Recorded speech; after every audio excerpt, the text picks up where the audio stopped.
제가 먼저 8장 8절, 9절 읽고요. 10절 함께 읽겠습니다. 솔로몬의 아가 8장 8절입니다. 우리에게 작은 누이가 있으니 그녀는 젖가슴이 없도다. 우리 누이가 청혼을 받는 날에 우리가 그녀를 위하여 무엇을 할까? 만일 그녀가 성벽이라면 우리가 그녀 위에 은으로 된 궁궐을 지어줄 것이요. 만일 그녀가 문이라면 우리가 백향목 판자로 그녀를 두르리라. 우리 함께 읽겠습니다. 나는 성벽이요 내 젖가슴은 망대들 같으니 그런즉 내가 그분의 눈에 은총을 입은 자 같이 되었구나. 아멘. 오늘 말씀 제목, 그분의 눈에 은총을 입은 자. 그분의 눈에 은총을 입은 자. 여기 은총이라는 단어가 나옵니다. 이게 우리 사람들의 일반 사전에 이렇게 정의하고 있습니다. 은총이란 높은 사람에게 받는 특별한 은혜와 사랑. 높은 사람에게 받는 특별한 은혜와 사랑이라고 정의하고 있습니다. 근데 우리 성경에는 이 왕과 같은 높은 존재에 대한 은총이 나오기도 하지만 왕들의 왕이신 주 하나님, 바로 우리 예수님의 은총을 또 언급하고 있습니다. 자, 오늘 이 본문이 솔로몬 왕의 은총과 더불어 또 솔로몬이 찬양하며 경배한 그 하늘의 왕이신 주 하나님의 은총, 그 두 가지를 모두 표현하고 있습니다. 그런데 성경에서 제시하는 은총은 어떤 특별한 것일까? 오늘 여러분과 제가 나누기를 원합니다. 저와 여러분은 주님의 눈에 은총을 입었습니까? 만약 내가 그분께 사랑을 받은 자라면 우리는 은총을 입은 자입니다. 나는 은총을 입은 자입니다. 곧 우리가 주님의 은혜로 믿음을 통해 구원받았다면 우리 은총을 입었어요. 우리는 거듭날 때 우리는 은총을 입은 것입니다.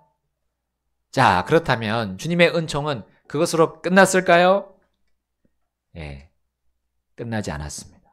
성경에 의하면 주님의 눈에 은총을 입는 것은 계속 진행됩니다. 자, 마치 하나님의 은혜와 더불어 그것은 계속 진행되는 거예요. 새로운 은혜를 받듯이 또 새로운 은총을 계속 우리는 입을 수 있습니다. 자, 성경에 은총이란 단어가 가장 최초로 언급된 사건이 무엇일까요? 자, 주 하나님께서 사람의 몸을 입으시고 아브라함에게 오셨을 때였습니다. 그래서 창세기 18장 말씀에 보시게 되면 그 내용이 나오죠. 창세기 18장 1절부터 3절을 볼까요?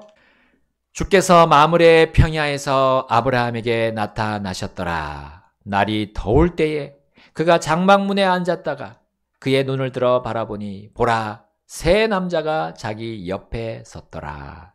그가 그들을 보자 장막문에서 달려나가 그들을 맞이하고 몸을 땅으로 굽히며 함께 읽겠습니다. 이르되 내 주여, 내가 주의 눈앞에서 은총을 입었사오면 원하오니 주의 종을 떠나 지나가지 마옵소서. 아멘. 자, 아브라함은 이 주 하나님과의 그 만남을 얼마나 귀하게 여겼던 것입니까?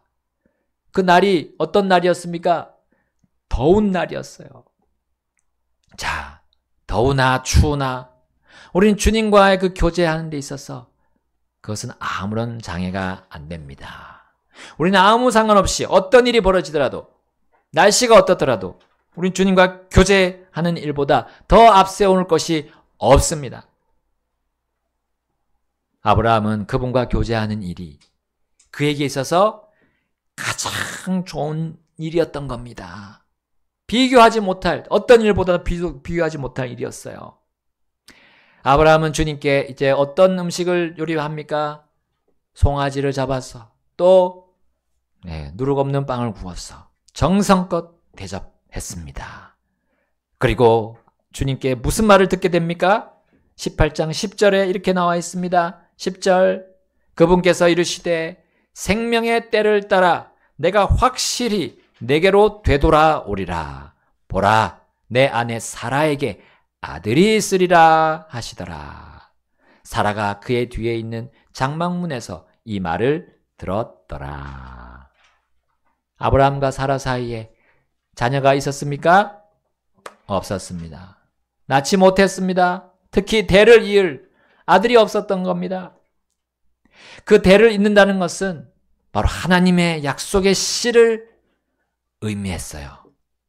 가통을 잇고 혈통을 잇는 것 이상의 의미를 담고 있었습니다. 바로 하나님께서 창세전에 계획하신 일의 성취를 의미했습니다. 그것은 아브라함과 사라에게 있어서 가장 큰 은총이었던 거예요. 주님과 항상 교제하기를 갈망한 아브라함과 사라였습니다. 왜냐하면 그들은 믿음으로 살아왔기 때문입니다. 하나님을 모르고 하나님의 은총에 가치를 두지 않는 이 세상 사람들처럼 그들은 요행을 바라지 않았습니다. 물론 그때 한번 실수를 해서 이스마엘을 낳았죠. 그러나 그 이후로 그들은 다시금 하나님께 굴복하고 나아갔던 겁니다. 주님과 함께 걷는 그 삶, 그 생활로만 그들은 은총을 얻기를 갈망했습니다. 이것은 그들이 영적으로 성장하게 해주었던 거예요. 곧 하나님의 양식들을 먹고 영적으로 성숙하게 그들을 성숙하게 자라게 해주었던 겁니다. 주님의 눈에 은총을 입는 것은 이 영적인 성장과 함께 영적인 생산과 관련이 있다는 것을 성경은 말해주고 있습니다. 여러분, 이스라엘의 암흑시대는 언제였습니까? 백성들이 자기의 눈에 옳은 대로 하던 시대였습니다. 바로 하나님께서 사사들을 세워서 그들을 이끌었던 시대였습니다.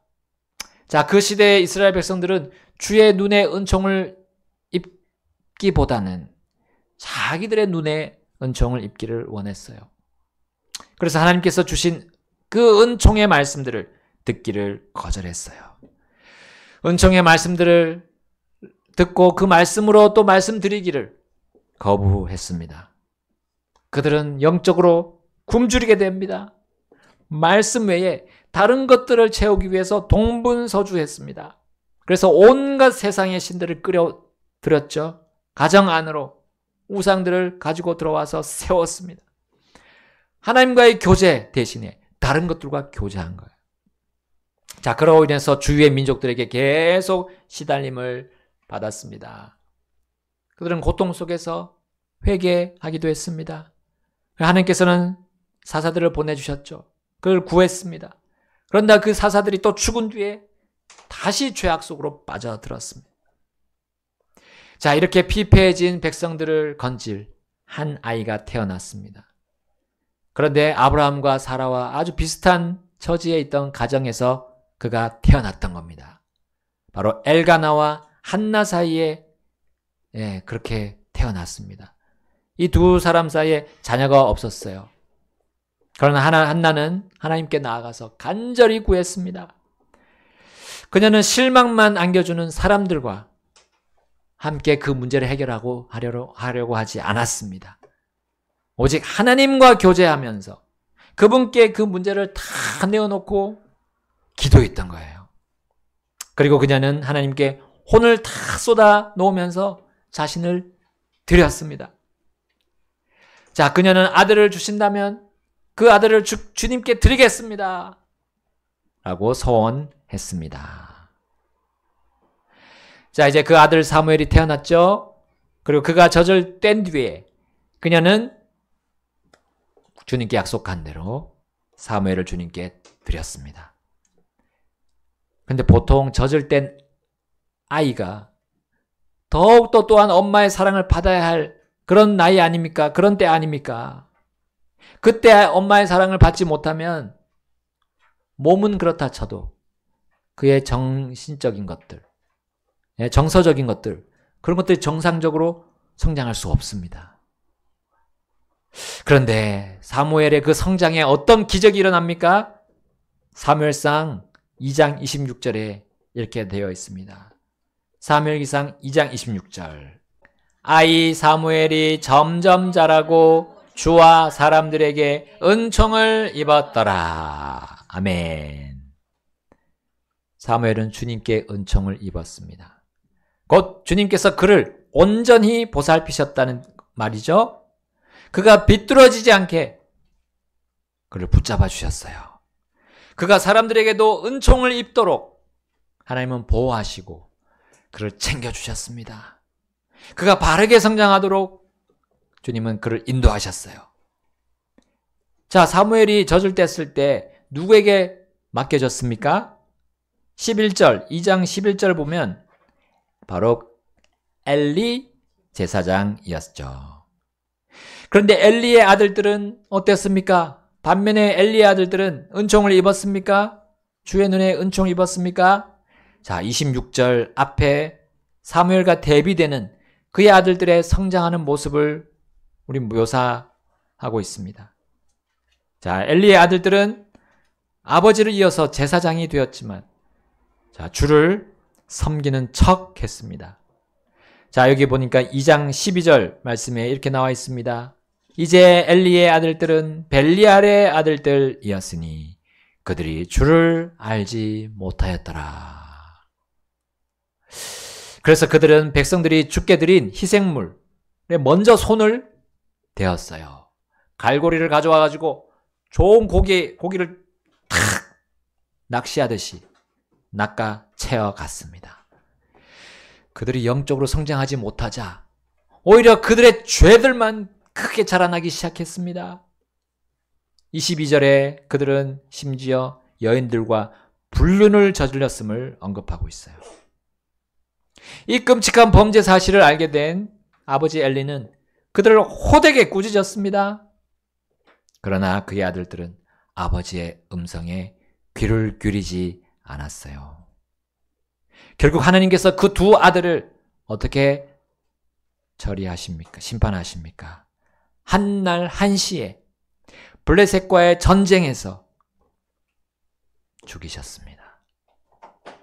그리고 그 아들들의 전사 소식을 들은 이 아버지 엘리도 그날 의자에서 뒤로 넘어져 문 옆에서 목이 부러져 죽었습니다.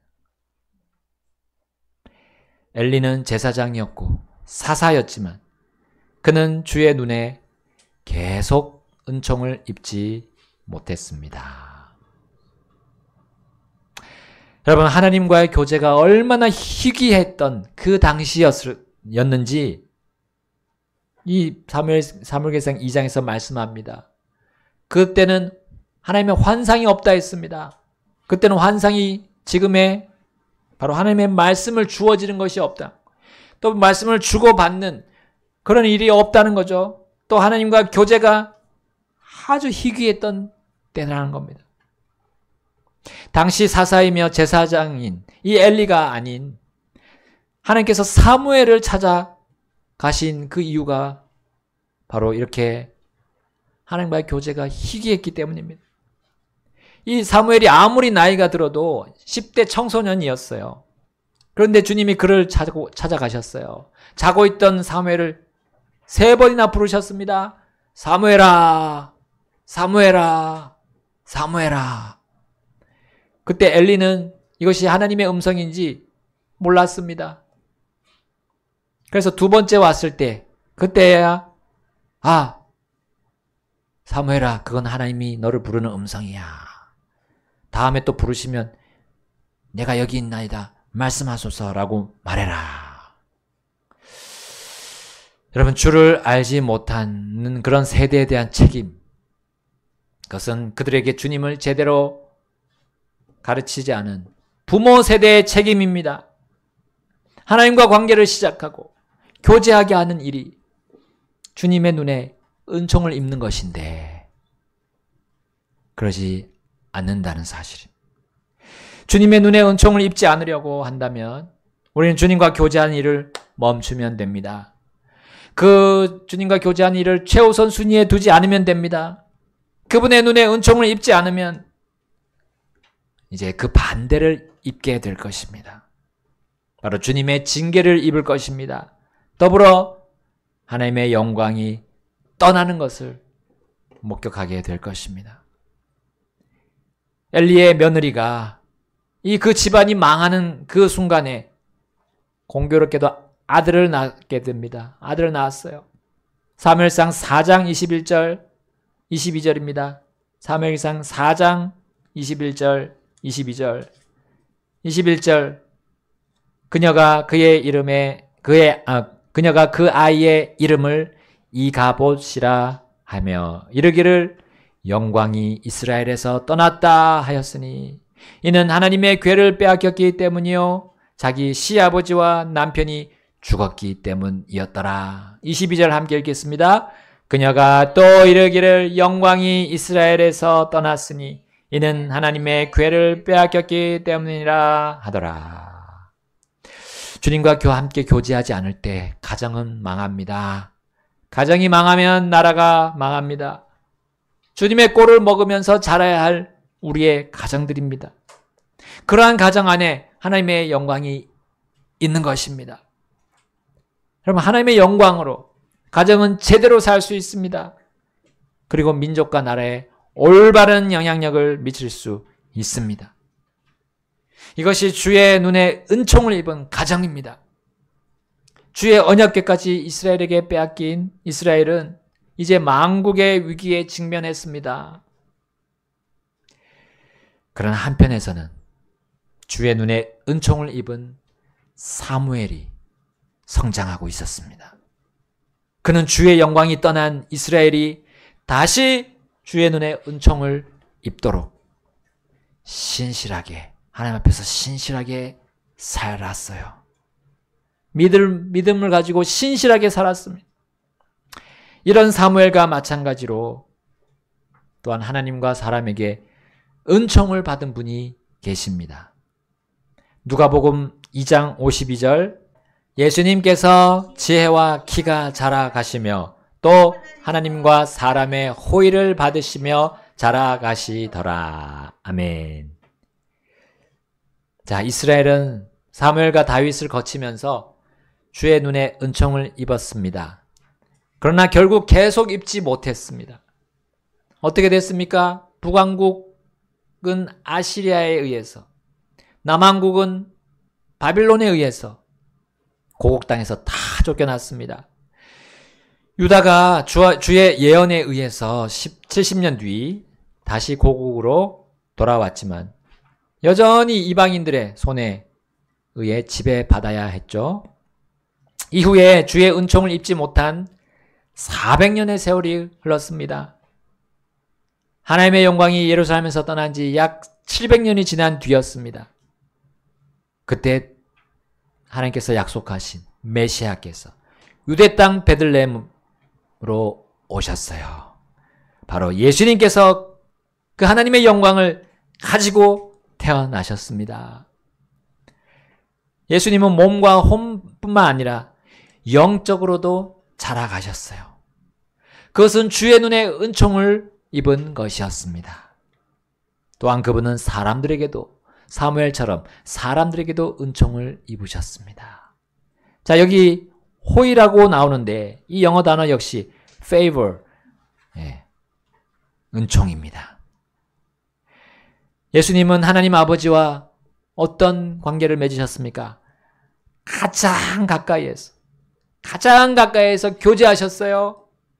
심지어 12살에 예수님께서는 성전에서 단지 명절을 보내기만 하지 않으셨습니다.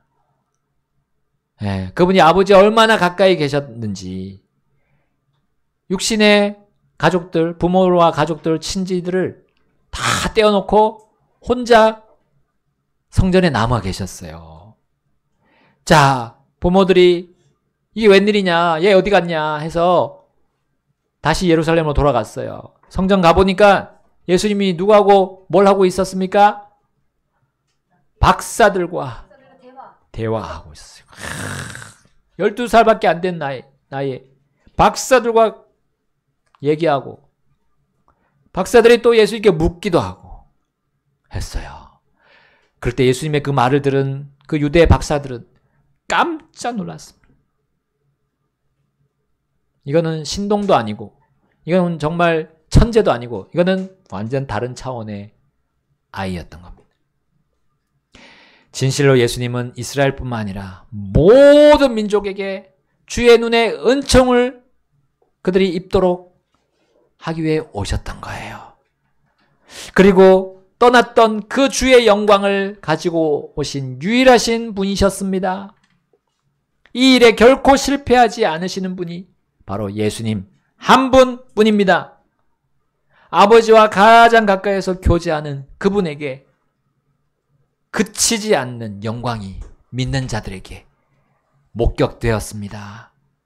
아버지와 교제하시는, 가장 가까이서 교제하시는 그분에게서 풍성한 은총이 믿는 자들에게 입도록 전달되었던 겁니다. 주님과 사랑의 교제를 우리 하고 있습니까? 그분의 말씀을 듣고 있습니까? 그분께 말씀 드리고 있습니까? 그러면 우리는 주의 눈에 은총을 입고 있는 중에 있습니다. 왜냐하면 그분과의 교제로 우리는 성장하고 있기 때문이에요. 영적으로 자라고 있기 때문입니다. 예전과 똑같은 고뇌와 시험을 우리 반복하지 않기 때문입니다. 몇 년 전에 겪었던 내게 온 영적인 고난, 이제는 고난이 되지 않는가요? 되지 않는다면 나는 주님과의 교제로 인해서 그분의 은총을 입어서 지금 자라고 있다는 증거입니다. 여러분, 이제 본문으로 한번 가봅시다. 솔로몬의 아가 8장 8절 시작.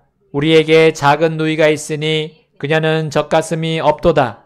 우리 누이가 청혼을 받는 날에 우리가 그녀를 위하여 무엇을 할까? 자, 상태가 지금 좋은 상태입니까? 안 좋은 상태입니까? 안 좋은 상태입니다. 작은 누이가 있는데 그가 아직 자라지 않았다는 뜻 아닙니까? 이 자라지 않은, 성장하지 않고 있는 주님의 자녀를 의미합니다. 하나님의 자녀가 자라지 못하고 있음을 상징합니다. 특히 여자로 비유했기 때문에 젖가슴과 연관시킵니다. 자, 이제 청혼을 받는 것은 시간적으로 보면 자라야 할 그때라는 거죠. 이제 결혼해서 가정을 꾸리고 이제 자녀를 낳았을 때가 됐음을 의미합니다. 젖가슴은 아기를 낳아 기르는데 필수입니다. 그런데 젖가슴이 없다는 것은 성숙하지 못했고 자라지 못했으며 결혼해서 아기를 낳아 기를 수 없다는 것을 의미합니다. 자, 이러한 작은 누이가 있는데 우리가 어떻게 그녀를 도와줄까라고 그들이 고민합니다. 그녀가 성장하도록 어떻게 해야 될까?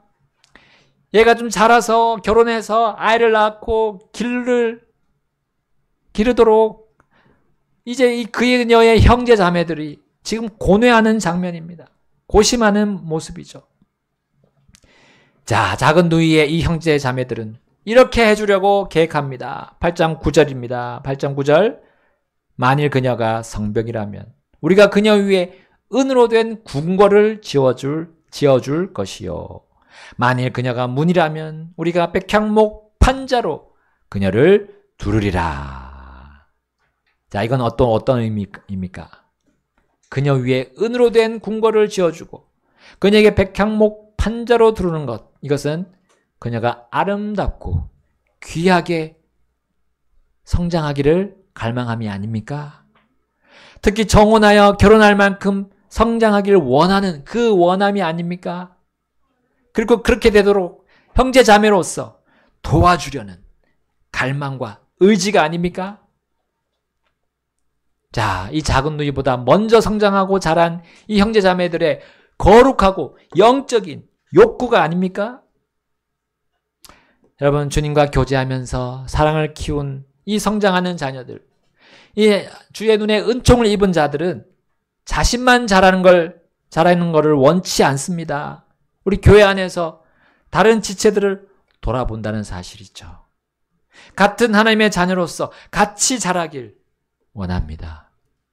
영적으로 어린 상태에 머물러서 주의 눈에 은총을 입지 못하는 모습 얼마나 안타까워하는 겁니까? 그 첫 번째 은총에만 머물러 있는 그 지체를 보면서 몹시 안쓰러워하는 겁니다. 이것은 옛 본성이 아니라 새로운 성품에서 성령에게서 나오는 마음입니다. 성령님이 그걸 원하시는 거죠. 그러니까 같은 성령 안에 있는 우리 지체들이 너무 안타까워하고 그를 위해서 도와주기를 원하는 거죠. 이러한 성령님의 생각과 열망으로 사는 자들은 자, 성경은 이렇게 그들에 대해서 정의합니다. 8장 10절 다 같이 읽겠습니다. 시작. 나는 성벽이요 내 젖가슴은 망대들 같으니 그런즉 내가 그분의 눈에 은총을 입은 자 같이 되었구나. 아멘.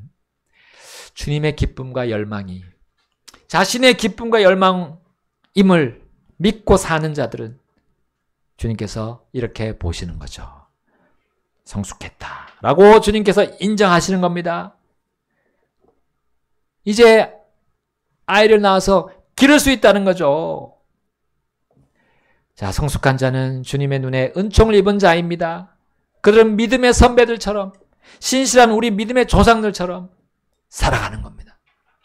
아까 첫 번째 예로 들었던 아브라함처럼 주님을 모시고 주님과 함께 대화하기를 갈망합니다. 다른 그 무엇보다도 주님의 말씀을 듣기를 원합니다. 그분의 말씀의 약속에 머물러서 그것으로 주님께 간구하기를 원하는 거죠. 그래서 주의 눈에 은총을 입은 이 아브라함은 주님과의 깊은 교제 안에서 무엇을 했습니까? 조카 롯의 구원을 위해서 간구했습니다. 소돔과 고모라의 의인 10명만 있어도 멸하지 않겠다라는 주님의 약속을 받아낼 때까지 그는 멈추지 않고 머리를 조아리면서 주님께 간구하지 않았습니까? 물론 거기에 의인은 10명이 아닌 5명도 없었어요. 5명도.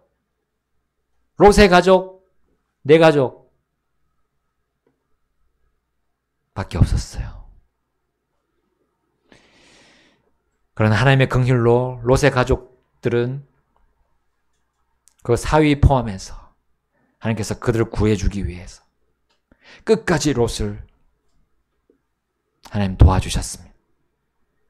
그러나 천사의 말을 믿지 않은 롯의 두 사위 따라가지 않았죠? 피하지 않았습니다. 그리고 멸망했습니다. 그리고 그 멸망하는 도시를 뒤돌아본 롯의 아내 어떻게 됐습니까? 무슨 기둥이 됐습니까? 소금 기둥이 되었죠. 소금 기둥. 이 두 사위와 롯의 아내는 주님의 눈에 은총을 입지 못했습니다. 끝까지 입지 못했어요. 왜냐하면 믿지 않았고 불순종했기 때문에. 주님과의 관계, 교제가 아니라 다른 세상의 것, 사람의 것, 관계를 더 중요시했기 때문에. 주의 눈에 은총을 입은 사무엘은 어떠했습니까? 자신의 민족이 주의 영광을 다시 회복하도록 자신의 전생애를 온전히 주님께 드렸습니다.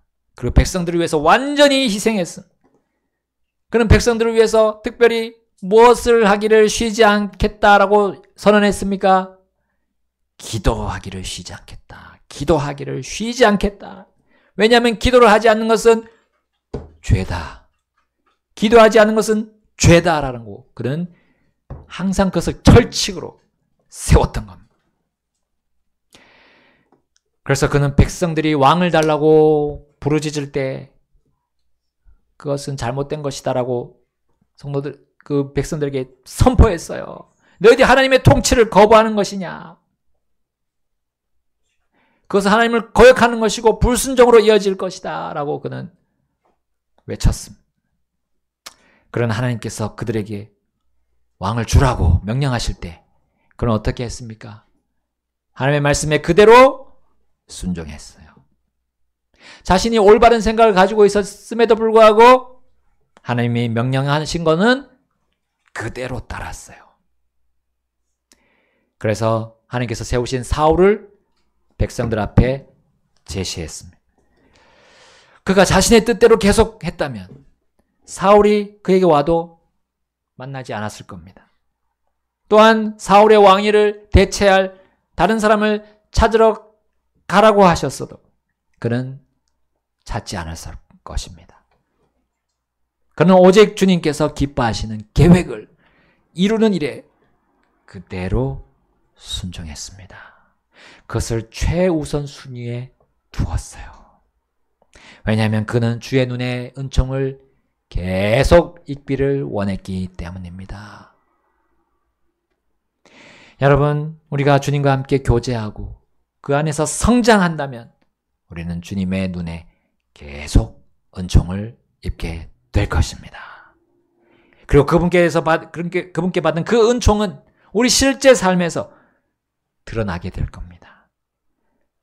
그리고 그분의 좋은 향기가 우리는 숨길 수 없어요. 꼭꼭 싸매도 그 냄새가, 그 향기가, 좋은 향기가 다 퍼져나갈 것입니다. 그리고 다른 사람들도 주님의 그 은총에 같이 참여하게 될 것입니다. 주의 눈에 은총을 입은 우리들입니까? 그렇다면 계속 그렇게 주의 눈에 은총을 입읍시다. 그러기 위해선 주님과 계속해서 더 가까이, 주님과 더 가까이 나아가면서 교제해야 됩니다. 주님의 말씀 듣고 받아들이고 그 말씀으로 살고 그 말씀으로 기도드리는 거예요. 내 뜻을 구하는 것이 아니라 하나님이 주신, 약속하신 그 뜻을 붙잡고 기도하면 100% 응답을 받습니다. 기도 응답받는 거예요. 다 같이 시간 함께 기도하겠습니다. 피아노 반주 나올 때 주님 앞에 나가셔서 함께 결단하겠습니다.